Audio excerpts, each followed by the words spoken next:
주의 은혜 가운데 오늘 예배함에 하나님의 크신 은혜를 받고 또 하나님의 말씀을 깨달을 때 신령한 복을 받게 될 줄로 믿습니다. 오늘 시편 64편 1절 이하의 말씀을 가지고 여호와로 즐거워하리로다 라는 말씀의 제목으로 은혜를 나누고자 합니다. 한번 따라서 합시다. 우리는 항상 여호와로 즐거워하는 하나님의 백성입니다. 할렐루야. 오늘 말씀 시작하면서 우리 그림 한 장 또 보도록 하지요. 그림을 척 보는 순간 어떤 스토리가 담겨져 있는지 성경의 본문이 바로 떠오르지요. 여러분들이 보시는 바와 같이 골리앗과 다윗의 전투, 그리고 골리앗이 패전한 이후에 다윗의 승리를 나타내는 그림의 한 부분입니다. 골리앗은 대단한 블레셋의 장군이죠. 블레셋의 이스라엘을 침공할 때에 바로 이 골리앗은 이스라엘을 향하여 사람들을 놀리고 그들을 위협하면서 하나님께 모욕을 선사합니다. 저 장면은 이제 체구에서도 차이가 나고 감히 이길 수 없는 다윗의 힘, 그러나 하나님의 배경으로 하는 다윗이 골리앗을 무찌르는 장면이죠. 다윗은 뭐라고 골리앗에게 뛰어갔습니까? 사무엘상 17장에 보면은 저 본문의 말씀의 배경이 나옵니다. 저 그림의 배경이 나와요. 그때 다윗이 골리앗을 향해서 그렇게 이야기하지 않았습니까? 네가 모욕하는 이스라엘 군대의 하나님의 이름으로 내가 내게 나아가노라, 이렇게 말합니다. 그러니까 네가 이스라엘을 모욕하는 것 같아도 하나님의 군대를 모욕했으니 하나님을 모욕하는 것이다, 이렇게 단정적으로 선언하는 거죠. 그러면서 다윗이 골리앗에게 이렇게 외쳐댑니다. 전쟁은 여호와께 속한 것인즉 그가 너희를 우리 손에 넘기시리라. 할렐루야.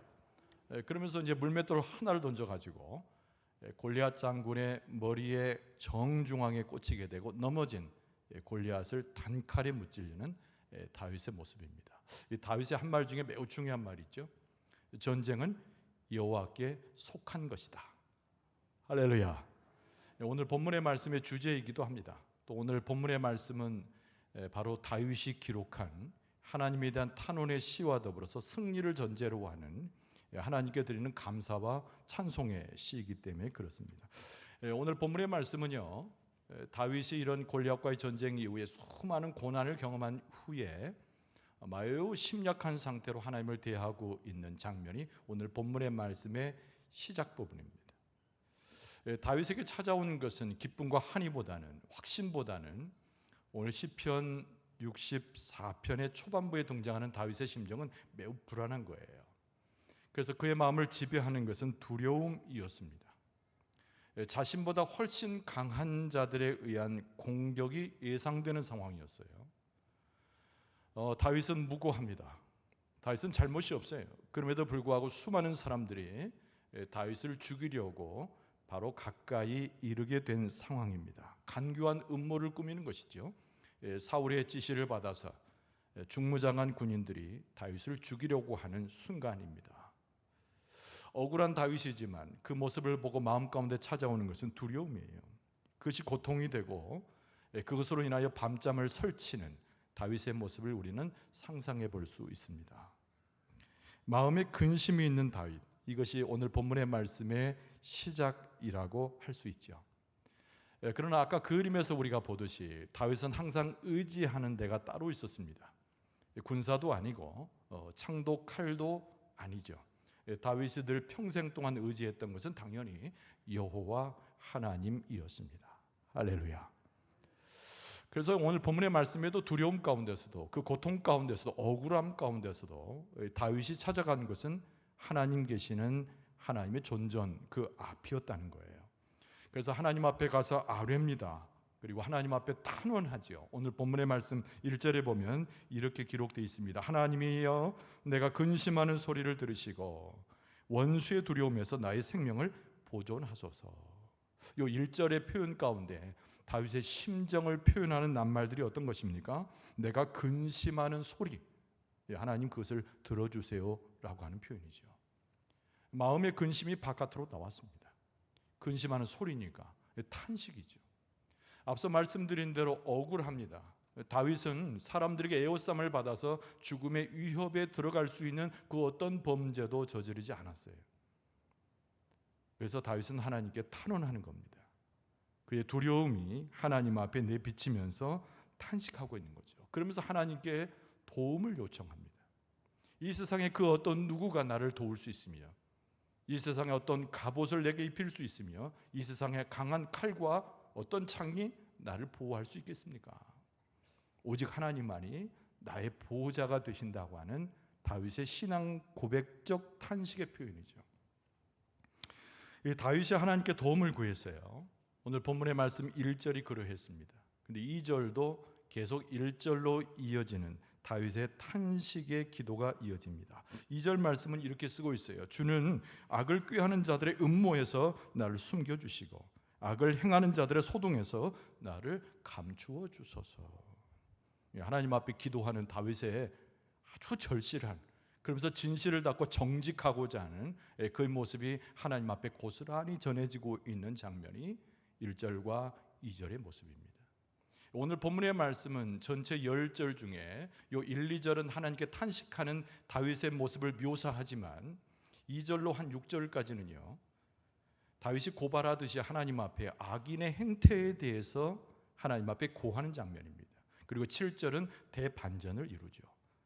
짧은 구절이지만 이 속에는 아까 다윗이 골리앗을 이겨냈을 때 그 전쟁에서 외쳐댔던 모든 전쟁은 여호와께 속한 것인즉, 이 표현이 그대로 녹아있는 시편이 오늘 본문의 말씀이라는 거예요.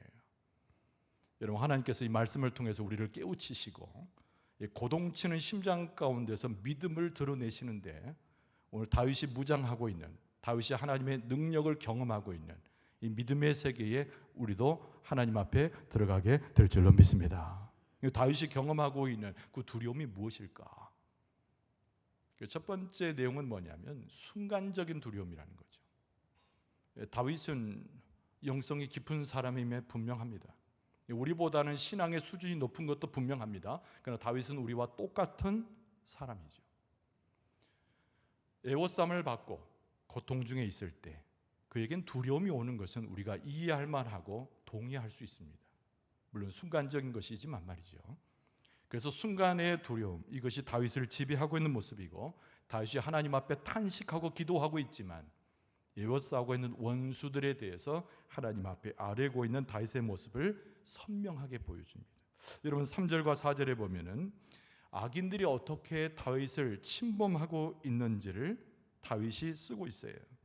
3절에 보니까 그들이 칼같이 자기 혀를 연마하며 화살같이 독한 말로 그 연마된 혀로 나를 겨누고 있다는 거죠. 4절 말씀에 보면 숨은 곳에서, 숨은 곳이라는 얘기는 내가 대항할 수 없는 어떤 형태를 이야기하는 겁니다. 온전한 자를 쏘며 갑자기 쏘고 두려워하지 아니하는도다. 내가 감히 범접할 수 없는 장소, 그 모습, 그 엄청난 형상을 하고서 내게 달려드는데 나는 온전한 자입니다. 나는 정직한 자입니다. 그럼에도 불구하고 그 나를 향하여 그 준비된 활과 창을 쏘고 있는데, 갑자기 쏘고 그들의 마음은 내 마음과 달라서 하나님 앞에 방자하여 그들의 범죄를 부끄러워하지 아니하는, 하나님을 두려워하지 않는 자들의 모습으로 내게 달려오고 있습니다. 이렇게 표현하고 있는 거죠. 골리앗과의 싸움이 연상되지 않습니까? 이스라엘 백성을 모욕할 뿐만 아니라 이스라엘의 군대를 허락하신 하나님을 모욕하는 골리앗의 그 표현과 매우 닮아 있는 것이 다윗의 주변에 있는 다윗을 죽이고자 하는 악인들의 모습이라는 거죠. 그래서 오늘 본문의 말씀 가운데 보면 5절은 독특한데요, 이 악인들은 모여가지고 서로를 격려한다는 거예요. 하나님에 대한 두려움이 없는 사람들이니까 하나님 앞에 범죄하여도 그 심령이 무뎌지고 그 감각이 떨어져서 하나님 앞에 도무지 의와 정의를 구분하지 못하기 때문에 이들은 서로를 격려하는 모습까지 보인다는 거죠. 5절 말씀에 보면 그들은 악한 목적으로 서로 격려하며 남몰래 올무놓기를 함께 의논하고 하는 말이 누가 우리를 보리요? 이렇게 이야기한다는 거예요. 땅 위에 하늘이 있고 우리의 모습 뒤에는 하나님의 존재가 있는데 그들은 다 그 모든 것을 부정하는 자들이라는 거예요. 그리고 서로를 격려해서 악한 것을 계속 도모하는 자들이 그들의 모습입니다. 하나님께 이렇게 다윗이 고백하고 있는 거예요. 그 6절 하반절에 보면은 어떤 내용이 나오냐면 이 악인들의 모습이라고 하는 것이 서로 격려하면서 악한 생각, 악한 행동, 그리고 거기다 계획이 생겨나면 서로 칭찬까지 한다는 겁니다. 여러분 6절 말씀에 보니까 이렇게 되어 있습니다. 그들은 죄악을 꾸미며 이르기를 우리가 묘책을 찾았다. 그럼 서로 좋아한다는 거예요. 정말 다윗도 감당할 수 없는 악인의 최절정의 상태가 묘사되고 있는 겁니다. 사탄의 모습이기도 하고 우리가 믿음을 가지고 살아가려고 노력하면 있을수록 우리가 하나님의 품 안에서 떠나지 않으려고 우리의 심정을 정결히 세우면 세울수록 우리 가운데 더 강력하게 우리에게 더 가까이 다가오는 악인의 모습과 유사합니다. 성경에는요 수많은 죄에 대한 경고가 나옵니다. 그리고 악인들의 악행에 대해서 고발하는 수많은 사건과 그리고 하나님의 말씀의 표현들이 나와요. 여러분 창세기 6장 5절에 보면은 이런 말씀이 기록되어 있습니다. 여호와께서 사람의 죄악이 세상에 가득함과 그의 마음으로 생각하는 모든 계획이 항상 악할 뿐임을 보시고 그랬습니다. 모든 사람을 지칭해서 창세기는 뭐라고 얘기했냐면 사람은 죄악 가운데 있는 자고 그리고 사람이 가진 모든 계획이라고 하는 것이 항상 악한 것이다 이렇게 이야기하죠. 하나님 편에 있지 못하는 사람, 하나님을 두려워하지 못하는 사람, 하나님의 계심을 부정하는 사람, 이 세상 가운데 생각과 행동을 옮기는 모든 사람의 행태가 하나님을 부정하고 하나님께로부터 벗어난 계획 가운데서 행동하는 것이 생각하는 것이 악할 뿐이라는 거예요. 만만치 않은 삶을 우리가 사는 거죠. 하나님의 백성으로 살아간다는 것은 이 악한 정황의 상황과 그리고 그 많은 악한 자들을 만날 수밖에 없다는 것을 창세기에서 확인할 수 있습니다. 죄가 무엇인가? 행악이라고 하는 것이 무엇을 이야기하는 것인가? 여러분 죄에 대해서 우리가 잠깐 생각해 보고자 해요. 지금 다윗이 굉장히 두려워하면서도 그리고 하나님 앞에 고발하고 있는 이 악한 자들에 대한 실질적 모습이 무엇인가를 성경적으로 보고자 하는 겁니다. 여러분 죄라고 하는 것은 그 원론적인 의미로 우리가 좀 상식적으로 아는데 표적을 벗어나는 것, 그것이 죄에 대한 정의예요. 궁수가 있어서 활을 쏘는데 관역을 향해서 정확히 쏘잖아요. 우리가 양궁 시합을 TV에서 보면 9점, 10점 쭉 내려가는 점수에 의해서 정중앙을 향해서 궁수가 화살을 당기게 되잖아요. 근데 관역조차를 벗어나 버린 거예요. 그게 죄라는 거예요. 이 관역은 무엇을 말합니까? 하나님의 윤리와 법대와 하나님의 정하신 모든 세계인데 그것과 전혀 상관이 없이 그들의 삶의 계획과 삶의 방향의 모든 모습이 벗어나는 거예요. 근데 이 말씀을 조금 바꿔서 이야기하면 하나님을 향해야 할 관역을 무시한 채 자기가 세운 계획과 자기가 만들어 놓은 관역을 향하여 활을 당기는 사람, 이렇게도 정의해 볼 수 있습니다. 그래서 항상 부패하죠. 항상 죄악 가운데 있습니다. 그리고 하나님을 떠나 우상을 숭배하는 겁니다. 이게 모든 것은 죄의 통틀어진 표현이기도 해요. 여러분 히브리어로 라라고 하는 표현이 나오는데 이 라라고 하는 표현의 죄는요 파멸시키는 거예요. 폐허로 만드는 거예요. 현재 지금 다윗이 경험하고 있는 이 죄인들의 악행의 본질이 무엇이냐면 히브리어로 라라고 표현하는 모든 것을 파괴시킬 만한 엄청난 능력을 가지고 다가오는 사탄의 권세를 상징하고 이야기해주고 있는 것입니다. 그래서 사악한 것이라고 번역되기도 하고요, 손상을 입히기에 조금 더 부족함이 없는 권세를 이야기하기도 해요. 이게 단순히 하나님의 것들, 그 관역들, 하나님의 뜻을 벗어난 정도를 이야기하는 것이 아니라 아주 적극적이면서 강포한 모습으로 나타나는 것이 악인 또는 악행의 모습이라고 성경은 말하고 있습니다. 여러분, 그것이 우리가 살아가는 세상에 있는 모든 환경이죠. 우리가 시시각각 경험하는, 우리에게 고통을 주고 근심을 주는 모든 것의 근원이라고도 할 수가 있어요. 근데 죄라고 하는 것이 우리가 경계를 좀 해야 되는데 몇 가지 특징을 갖습니다. 여러분, 첫 번째 특징이 뭐냐면 전염성이 아주 강해요. 여러분, 최초의 범죄자는 누군가요? 아담과 하와지요. 근데 아담으로부터 죄가 들어왔는데 이 아담에게 들어온 죄는 그의 후손들에게 전부 전가되었죠. 아담과 함께하는 사람은 축복을 받고 아담과 함께하는 사람은 하나님을 알아야 되는데 범죄한 아담과 함께했던 사람은 다 죄에 물드는 사람이 되었어요. 이 죄에 대해서 경계해야 됩니다. 우리 자신도 경계해야 되고 우리의 삶에 있어서 죄의 문제를 놓고 경계해야 되는 거예요. 두 번째는 뭐냐면 죄라고 하는 것은 일종의 병인데 치료할 수 없는 불치의 병이에요. 죄의 마지막은 무엇인가요? 사망이거든요. 죄를 고치고 죄로부터 회복시키는 것은 단 하나의 해결점밖에 없는데 오직 예수 그리스도의 십자가만 죄를 해결해 주시는 줄로 믿습니다. 그런데 예수 그리스도의 이 십자가의 은혜가 없이는 죄는 그냥 불치의 병에 불과한 거예요. 세 번째는 높은 고리에 빚지는 것과 같아요. 이건 무엇을 말합니까? 죄는 또 다른 죄를 불러온다는 거예요. 그래서 우리가 한 가지의 약한 죄를 저질렀을 때 경계해야 됩니다. 또 약한 것에 의해서 내가 공격받았을 때 아무것도 아니라고 생각하지 말고 그 죄악의 강포에 대해서 경계함을 가져야 됩니다. 살인하는 자가, 미워하는 자가 간음하게 되고 도둑질하게 되고 10가지 계명을 어기고 하나님의 윤리와 법도에서 아예 벗어나는 것이죠. 그래서 빚이 막 쌓여가듯이 이런 죄악의 행위라고 하는 것이 계속 쌓여가고 많아지는 특징을 갖습니다. 그리고 또 하나는 사탄의 노예가 되는 것이죠. 우리는 하나님께 속한 자고 예수 그리스도를 쫓아가는 그리스도인임에도 불구하고 우리가 죄를 쫓아가고 죄 가운데 물들어 있게 되면 우리는 누구의 노예가 된다고요? 사탄과 마귀의 노예가 된다는 거예요. 이런 강포의 세계, 이런 죄악의 세계, 그 다윗의 위대성과 다윗의 권력과 대단함에도 불구하고 감당할 수 없는 이런 수많은 이 악행하는 자들에 의해서 둘러싸여졌다는 거죠. 결국 다윗의 이 탄식하는 기도의 특징은 무엇이죠? 나는 해결할 수 없습니다는 거죠.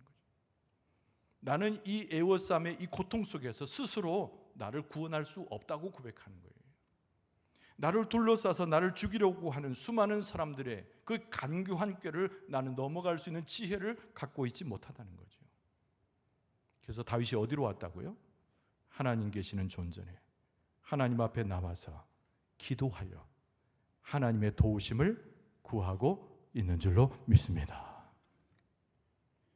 경계하되 죄의 본질을 알 때 여러분, 조그만 것에서부터 큰 것에 이르는 행악과 나를 둘러싼 죄의 유혹에 봉착했을 때 우리는 다윗이 행했던 이 모습을 쫓아가는 지혜가 필요한 거예요. 그리고 깨어서 기도해야 되고 주님 앞에 나가야 되고 주께서 나의 모든 문제를 하나님만이 해결할 수 있다는 믿음 가운데 주 앞에 기도하여 탄식하여 주 앞에 나아가야 될 줄로 믿습니다. 이게 영적인 민감성이라는 거예요.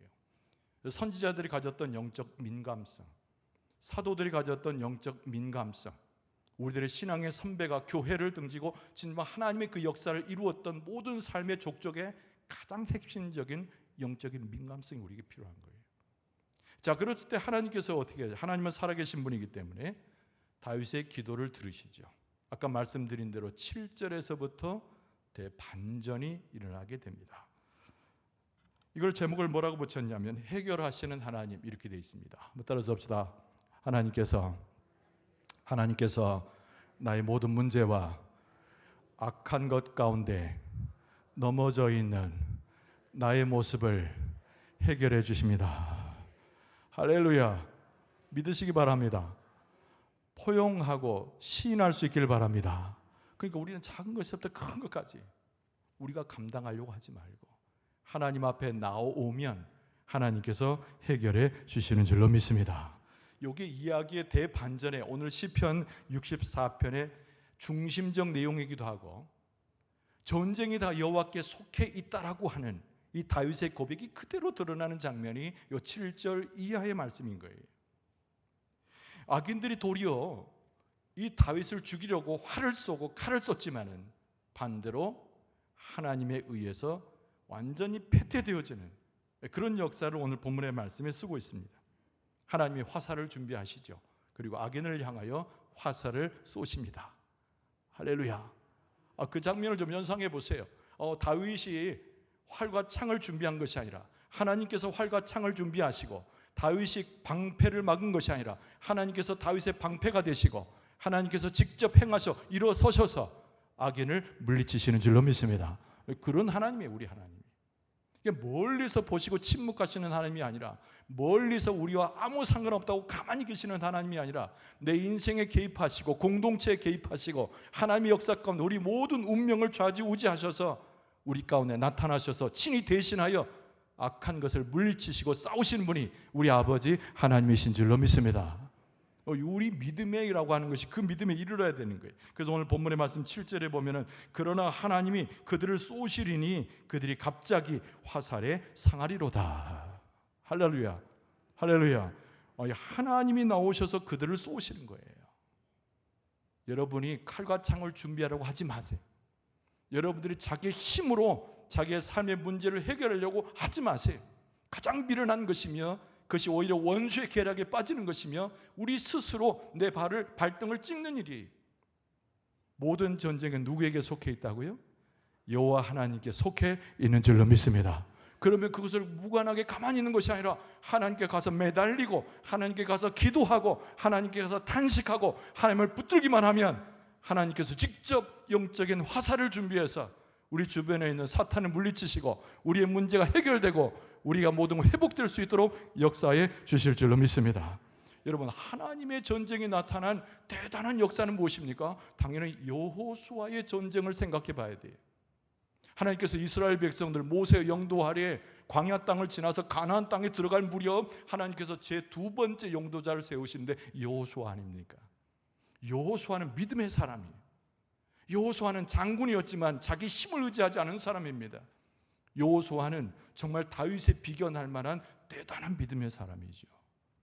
그런데 여러분, 여호수아에게 있었던 하나님의 전쟁의 그 내용을 우리는 기억해야 됩니다. 우리는 가나안 땅에 들어가는 이스라엘 백성의 모습을 평안히 보지를 못합니다. 성경에 보면 간단치가 않아요. 하나님이 약속하신 땅입니다. 하나님께서 그들에게 주신 거룩한 땅입니다. 하나님께 예배를 드리기 위해서 진정한 명분을 가지고 그 땅의 주인으로 들어가는 자리입니다. 그런데도 불구하고 전쟁을 수행해야 했어요. 그런데 여기서 우리가 기억할 것은 전쟁을 수행하는 것은 여호수아와 이스라엘 백성처럼 보이지만 실제로는 하나님께서는 그 정복 전쟁을 이끌어 주신 줄로 믿습니다. 이게 중요한 거예요, 여러분. 여러분, 교회가 전진할 때, 교회가 믿음으로 나아갈 때, 교회가 어떤 힘이 있어서 지혜가 있어서 능력이 있어서 헤쳐나가고 교회가 부흥하는 것이 아니라 하나님께서 교회를 책임지시고 영적 전쟁 가운데서 교회가 이겨낼 수 있도록 하나님께서 일하시고 역사해 주시는 줄로 믿습니다. 그래서 수많은 성경 말씀에 보면 많은 전쟁이 등장하는데 여러분, 그 전쟁 속에 가만히 보면 이스라엘 백성들이 군사를 정비하기도 하고 많은 일을 해요. 그러나 전쟁의 마지막 승리의 그 주 원인을 누구에게 돌립니까? 여호와 하나님께 돌리는 것을 볼 수가 있어요.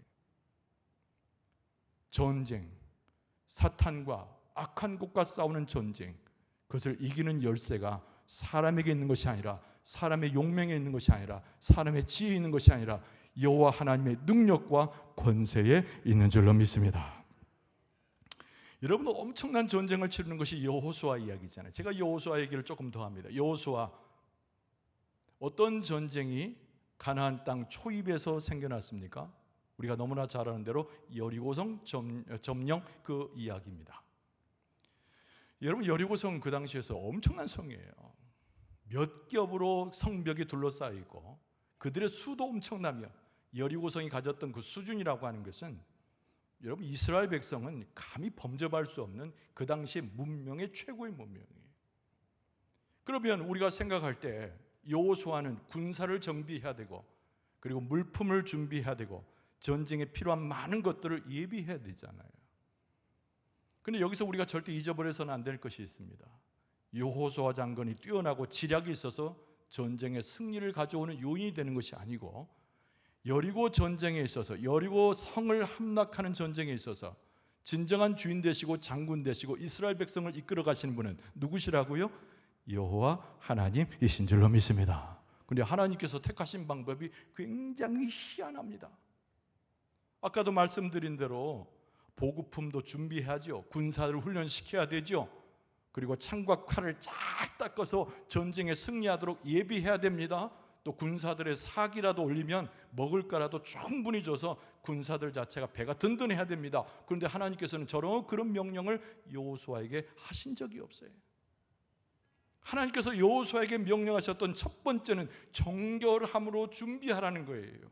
그리고 이스라엘 백성들을 이끌고 여리고성에 들어가서 막 들어가기 전에 어떻게 합니까? 하루에 한 번씩 여리고성을 돌라는 거예요. 그것도 아무 소리 하지 말고. 여러분, 고대 전쟁에 있어서 이런 전쟁은 볼 수 없었던 전무후무한 전략입니다. 근데 누구의 전략이죠? 여호수아의 전략이 아니고 이스라엘 백성의 어떤 지략가의 전략이 아니고 하나님께서 이스라엘 백성의 전쟁에 개입하셔서 그 전쟁을 이기게 하는 하나님의 전략인 줄로 믿습니다. 여러분, 고대 전쟁의 특징이 뭐냐면은 어떤 나라가 어떤 나라를 치기 위해서 작전을 세우게 되잖아요. 그리고 전쟁에 선전포고를 하게 됩니다. 그리고 나서 대략적으로 하는 모습이 뭐냐면 약을 올리는 거예요. 상대 나라를 약을 올리는 거예요. 막 가서 장군 하나가 나서 가지고 막 욕도 하고 비난하고 막 합니다. 아까 말한 블레셋과 이스라엘 전투에서 골리앗이 그렇게 했던 것처럼. 그래서 상대팀을 막 골려내고 상대팀을 얕잡아보고 막 이럽니다. 그러면서 전쟁이 시작되는 거예요. 이게 보통 고대 전쟁의 방법입니다. 왁짝지껄하고 군사가 소리를 지르고 막 사기를 올려서 상대방을 주눅들게 하는 방식인 거죠. 이게 고대의 창과 칼로만 싸웠던 그 당시의 전쟁 방식의 시작이에요. 근데 하나님께서 이스라엘 백성에 뭘 일러줬다고요? 조용히 아무 소리 하지 말고 첫날, 이튿날, 6일까지 계속 성벽을 하루에 한 번씩 조용히 돌라는 거예요. 아까도 말씀드린 대로 하나님의 전략은 희한한 겁니다.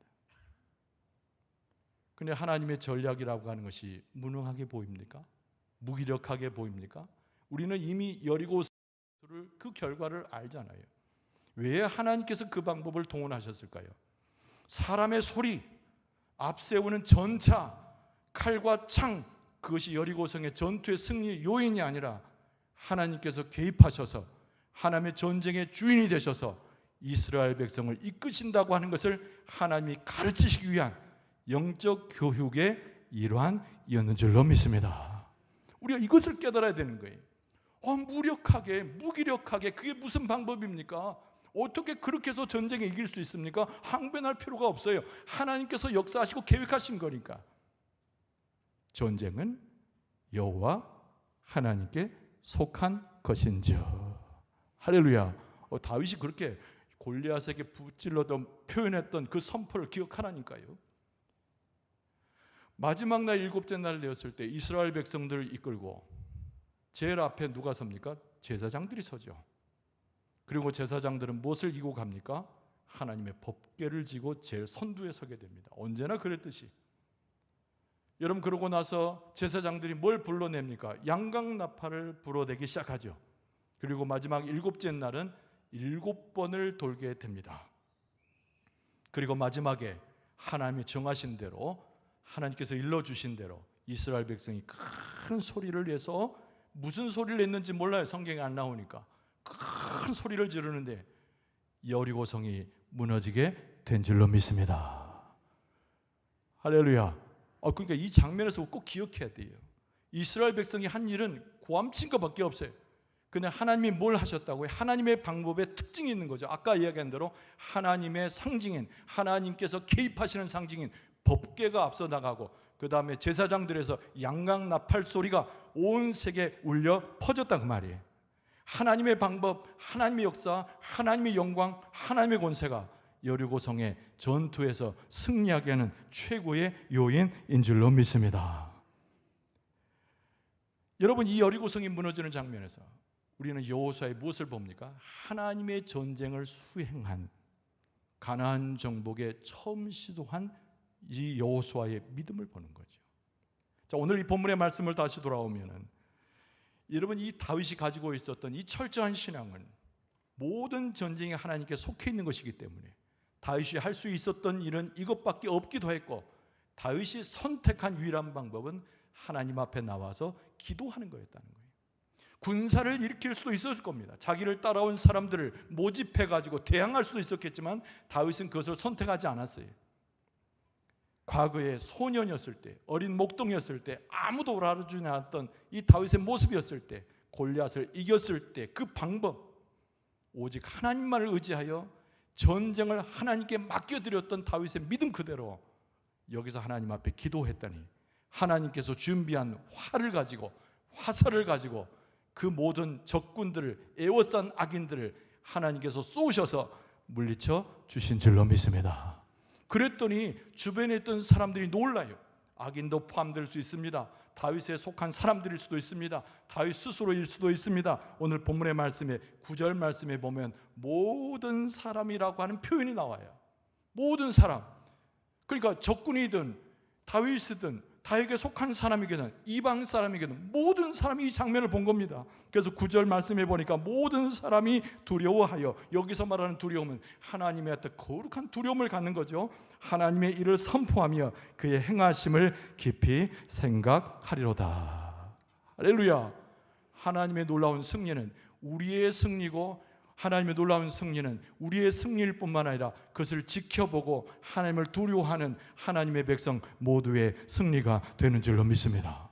이 다윗에게서 보여질 수 있는 전쟁은 여호와께 속해 있다는 이 말씀이 오늘 시편 말씀에 녹아내리면서 우리에게 무엇을 강조합니까? 믿음으로 행진하는 사람은, 믿음으로 공동체 가운데서 하나님 앞에 나아가는 자는, 맡기신 일을 감당하기 위해서 오늘 또 함께 대회를 정비하여 나가는 사람은 무엇을 가져야 될지를 일러주고 있는 거예요. 내 삶에서 문제가 생깁니다. 내 삶에서 감당할 수 없는 적군이 에워싼 것처럼 죽음의 위협에 들어갈 때도 있습니다. 그러나 그 순간에 우리가 할 일은 하나님 앞에 나가서 하나님의 발등상 앞에 엎드려져서 기도하고 예쓰고 말씀대로 행하며 하나님께서 전쟁의 승리자가 되셔서 이끌어 주신 것처럼 우리의 삶의 문제를 해결해 주시고 우리를 승리케 하여 주실 줄로 믿습니다. 처음에는 오늘 본문의 말씀이 어떻게 시작됐다고요? 다윗의 근심과 두려움으로 오늘 본문의 말씀을 쓰기 시작한 거예요. 그 1, 2절이잖아요. 그러나 다윗은 오늘 본문의 말씀을 전체 맞춰지면서 어떻게 마음과 심령과 입술이 변합니까? 즐거워하며 하나님을 찬송하는 것으로 바뀌어요. 오늘 10절 말씀에 보면 의인은 여호와로 말미암아 즐거워하며 그에게 피하리니 마음이 정직한 자는 다 자랑하리로다. 할렐루야. 근심과 걱정으로 시작했다니까요. 우리와 똑같은 사람이에요. 다윗은 연약한 사람이에요. 고통 경험할 수 있고, 고통 속에 슬퍼할 수 있고, 고통 속에 좌절할 수 있고, 하나님 앞에 탄식하여 넘어진 채로 일어나지 못하는 허약한 사람, 우리와 똑같은 사람이에요. 그런데 그 사람이 하나님을 만나고 하나님의 역사를 경험했을 때 벌떡 일어나서는 즐거워하고 기뻐하고 하나님을 찬송하며 이 세상 그 무엇보다도 하나님의 역사와 능력을 자랑하는 자가 되었다는 거예요. 할렐루야, 할렐루야. 잘난 사람 자랑하고 자기 자신 자랑할 수도 있지만 여러분, 제일 자랑하는 것은 여호와 하나님의 능력과 그 은혜와 역사만을 자랑하는 여러분과 제가 될 줄로 믿습니다. 왜요? 자랑의 근거를 가져야죠. 내 삶의 모든 문제를 해결하는 일은 내가 아니라 하나님께서 해결해 주셨으므로 자랑합니다. 내 삶의 모든 곤고한 것도 하나님이 하셔서 뚫어주시고 해결해 주셨으니까 하나님을 자랑합니다. 내 삶의 모든 문제를 맡겼더니 하나님이 날아갈 때까지 나와 동행하시고 생명의 일을 제공하신 하나님의 역사를 알고 고백하기에 나는 하나님을 자랑합니다. 의인은 여호와로 말미암아 즐거워하며 그에게 피하리니 마음이 정직한 자는 다 하나님만을 자랑하리로다. 큰 은혜가 되죠. 이 말씀은 진실된 말씀이고 다윗이 믿음으로 증거되는 말씀이고 오늘날 우리에게 동일하게 약속되고 실천되는 하나님의 역사의 증거가 되는 줄로 믿습니다. 악인들에 의해서 또는 악한 것에 의해서 사탄에 의해서 우리의 삶이 요란스러운 공격 가운데 들어갈 때도 있어요. 그래 여러분, 그때마다 꼭 기억하세요. 우리는 다른 곳으로 피하는 것이 아니라 하나님께 피해야 돼. 다른 자에게 구원을 요청하지 말고 하나님께 나아가 기도로 구원을 요청해야 될 줄로 믿습니다. 좌절할 필요 없습니다. 낙심할 필요 없습니다. 우리에게는 나의 하나님, 우리 하나님이 계시기 때문에 우리는 오히려 그 승리를 보면서 먼저 즐거워하고 먼저 감사하고 하나님의 역사를 인정해야 될 줄로 믿습니다. 승리케 하시는 하나님, 내 삶을 아셔서 인도하시는 하나님, 다시 한번 그 하나님을 붙드는 가운데 내 삶의 문제를 해결할 뿐만 아니라 하나님 앞에 영광 도는 즐거움과 찬양으로 나아가서 하나님의 놀라운 은혜의 기쁨을 함께 맛보고 하나님의 그 역사를 자랑하면서 믿음 가운데 세워질 수 있는 여러분과 저의 모습 되어질 수 있기를 주의 이름으로 축원합니다.